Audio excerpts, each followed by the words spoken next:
you would use this for your yarn, and it would basically, you push this button down, and you start to wind your yarn around it, and you might lose count of how many times you've gone around. And so what they did was they had a whistle, and it would pop. When it was done, you would know that you've done enough turns. So that's where that comes from. Yeah, that's cool. All right, follow me in this way.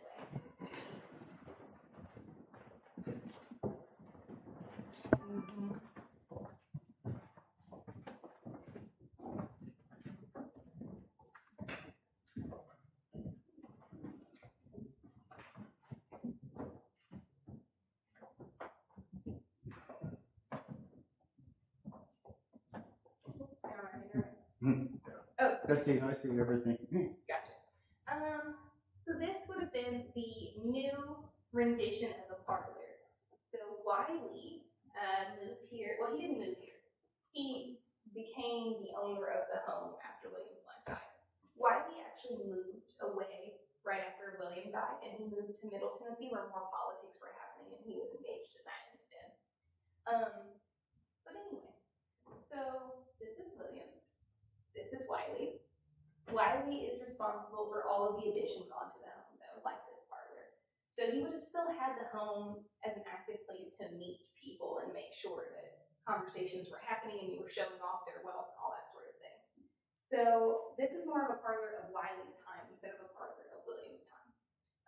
But like I said, you might have a couple of card games happening, some pipes, a little bit of scotch, brandy. You also would have maybe had some entertainment happening. So this right here is the pianoforte. The pianoforte, similar to our modern piano, but a little bit different in a couple of ways. It's transportable. You would need this to have at the time because the parlor would have been used as multiple different spaces. So it's an eating room and maybe an entertainment room. Maybe you had her in the center playing, and then maybe you wanted to move her over here so people could dance and do that sort of thing.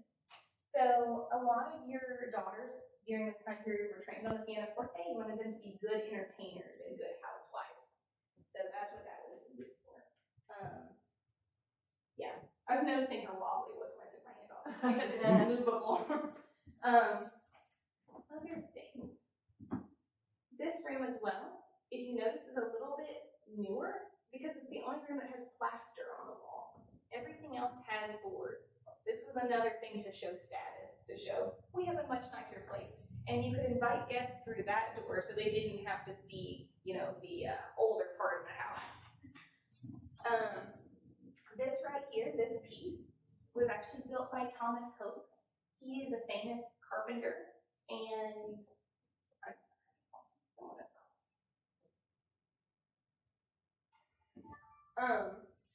he's a famous carpenter and architect during this period in Knoxville. He's actually responsible for making the Ramsey House. Ramsey House is another historic home in Knoxville. Has anyone visited it before? Okay, I would check it out. I've heard really good things about it as well. It's actually the stone of it is limestone instead of brick. It looks like brick. If you wanna, I don't know if anybody can tell. It looks like brick though. It's pink. Limestone is normally not that color. It was quarried right here in Knoxville, which is what's interesting about it. Mm-hmm.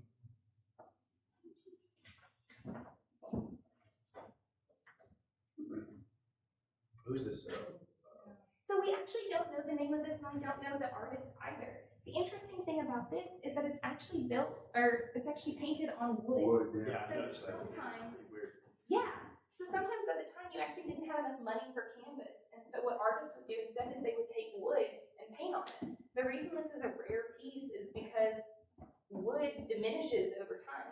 So it's really amazing that we have this piece and it's in such good condition still. And it could be likely that, in a parlor you'd want to have paintings to show off that you had money to buy art and not just a bare necessity. So they might have had something similar to this. Yeah. A couple more things about this desk I know I keep coming back to. It was built by Thomas Hope, like I said, very famous carpenter at the time. He actually didn't build like the cabinet part of it, but he was probably in charge of putting like these intricate details on here. He had apprentices working with him instead in his shop that would have done like the actual bare bones of it. You also have some hidden compartments in here. Maybe you had some shady dealings at the time. The first compartment, I'm going to give it to you, but the next 8, you all will have to guess where they are. So there's one right here. Wow. Notice it's the perfect size for letters or hidden cash. Most of the things happening right now are being done in written, not being typed instead. All right, it's your turn. Where are the 8 other compartments?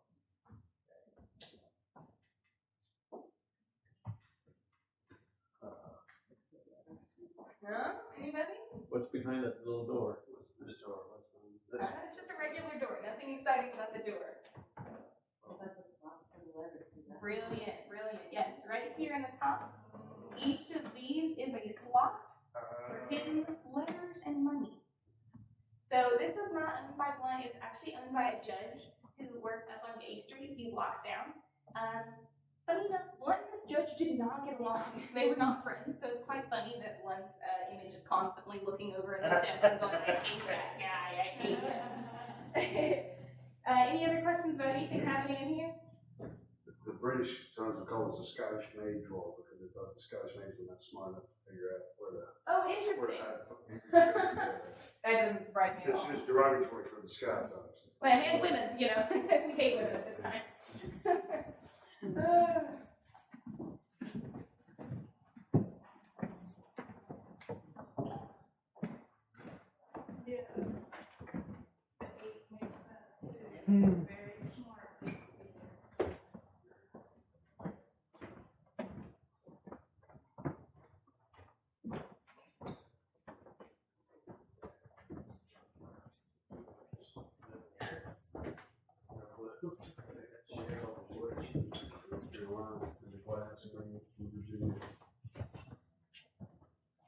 Very smart. One more.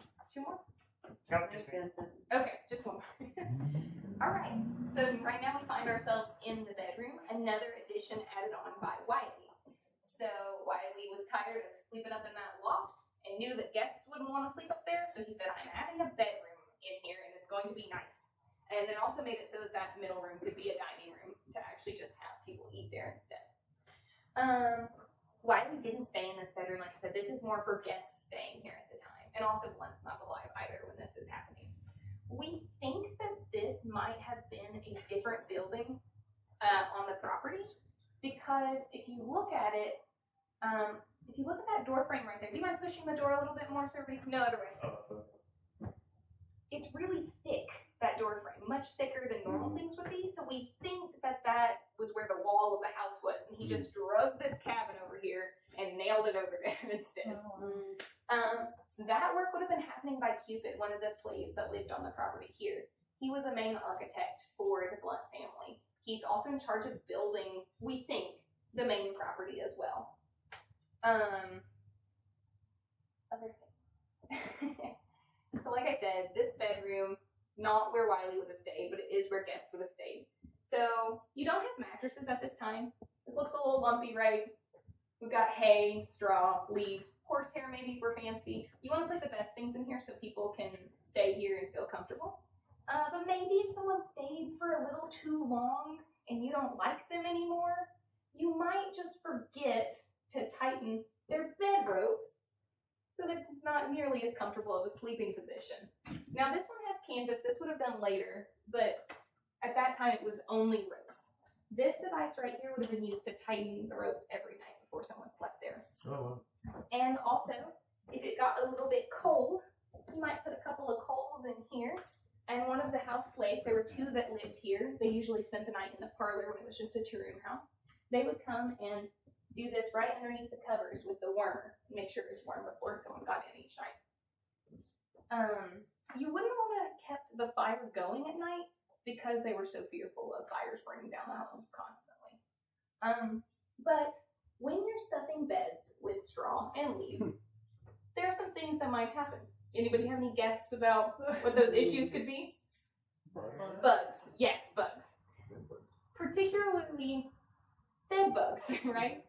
So another thing with the ropes is if you didn't tighten them well enough every night and you weren't consistently changing out the stuff to make sure it was good, bed bugs might eat you. And that's how we get over here to this portrait of Louis. This is the son of Marie Antoinette and Louis, the one whose head got chopped off in France during the Revolution. Louis was smart enough to come to America to get out of there. So he spent some time in America. We believe that he came to Knoxville. We actually have written a record that he came to Knoxville. We're not sure if the story I'm about to tell you is true. Some of it might be a little bit of folklore. It's still a fun story. Louis stayed right down the hill at Chisholm's Tavern, which wasn't actually owned by Blount. It was owned by someone else, but they were very good friends. So, in actuality, Blount never built a stable on his property, which he would have needed because he had horses. There were no cars. But instead, he just kept them down at Chisholm's Tavern because they were good friends. But anyway, Louis was spending the night over at the tavern. We don't know why he wasn't here. Probably because he wasn't actually here. But, but anyway,